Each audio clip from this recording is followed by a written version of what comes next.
25 जून 1975। एक तारीख जब भारत के लोकतंत्र की आवाज पर ताले लग गए।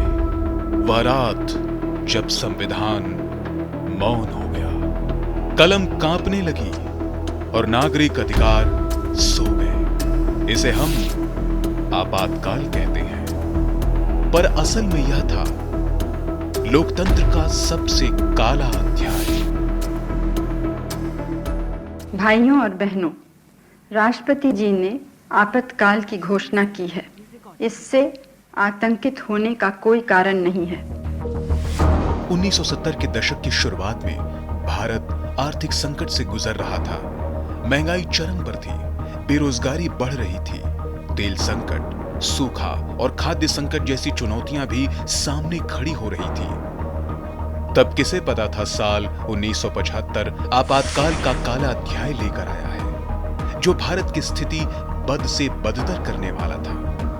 25 जून 1975 को भारत की तत्कालीन प्रधानमंत्री इंदिरा गांधी ने भारत में आपातकाल लगवाया था। लेकिन सवाल है, ऐसा इंदिरा गांधी ने क्यों किया था? दरअसल 1971 में जब लोकसभा चुनाव हुए, तब इंदिरा गांधी ने गरीबी हटाओ का नारा देकर रायबरेली से वो जीत भी गई थी। लेकिन उनके चुनाव में उनके खिलाफ खड़े हुए राजनारायण ने इंदिरा गांधी की चुनावी जीत का जश्न ज्यादा समय तक नहीं बनने दिया और उनकी जीत को इलाहाबाद हाई कोर्ट में चुनौती दे दी। आरोप में सामने आया कि इंदिरा गांधी ने सरकारी मशीनरी और संसाधनों का दुरुपयोग किया है, जिसके बाद इलाहाबाद हाई कोर्ट के जज जगमोहन लाल सिन्हा ने अपने फैसले में माना कि इंदिरा गांधी ने सरकारी मशीनरी और संसाधनों का दुरुपयोग किया।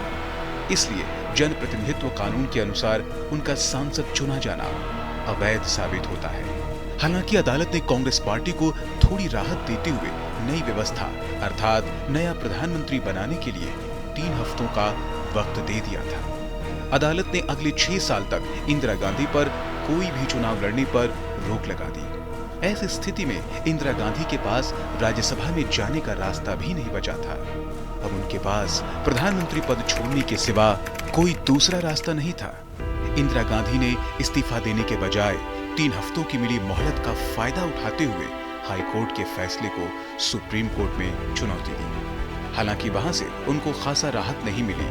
आखिरकार इंदिरा गांधी ने 25 जून 1975 को देश में आपातकाल लगाने की प्लानिंग की। उन्होंने 25 जून की रात को राष्ट्रपति फखरुद्दीन अली अहमद के साथ बैठक की और पहले से टाइप किए हुए मसौदे पर राष्ट्रपति से हस्ताक्षर करवा लिए, वो भी अपनी कैबिनेट का समर्थन हासिल किए बिना। इसके बाद ही इंदिरा गांधी ने भारत पर इमरजेंसी का काला धब्बा लगा दिया। यह आपातकाल 25 जून 1975 में लागू किया गया था, जो कि 21 महीने अर्थात 21 मार्च 1977 तक चला। आपातकाल के दौरान लोगों के मौलिक अधिकार छीन लिए गए। इंदिरा सरकार के खिलाफ उठने वाली हर आवाज को बंद करने के लिए पूरे देश को एक जेल में बदल कर रख दिया, जिसमें 1 लाख से ज्यादा नागरिकों को कुछ ही घंटों में सलाखों के पीछे डाल दिया गया था। वो ऐसी काली रात थी जो कोई भी लोकतंत्र प्रेमी भुला नहीं सकता है, कोई भारतवासी भुला नहीं सकता है। एक प्रकार से देश को जेल खाने में बदल दिया गया था, विरोधी स्वर को दबोच दिया गया था। जयप्रकाश नारायण सहित देश के गणमान्य नेताओं को जेलों में बंद कर दिया था। न्याय व्यवस्था भी आपातकाल के उन भयावह रूप की छाया से बच नहीं पाई थी। अखबारों को तो पूरी तरह बेकार कर दिया गया था। आज के पत्रकारिता जगत के विद्यार्थी, लोकतंत्र में काम करने वाले लोग उन काले कालखंड को बार बार स्मरण करते हुए लोकतंत्र के प्रति जागरूकता बढ़ाने के निरंतर प्रयास करते रहे हैं और करते भी रहने चाहिए। आज आपातकाल को 50 साल पूरे हो गए हैं और भारत सरकार ने बीते वर्ष 11 जुलाई 2024 को 25 जून को संविधान हत्या दिवस के रूप में मनाने का निर्णय लिया। संविधान हत्या दिवस उन सभी लोगों के महान योगदान को याद दिलाता रहेगा, जिन्होंने 1975 के आपातकाल के अमानवीय दर्द को सहन किया।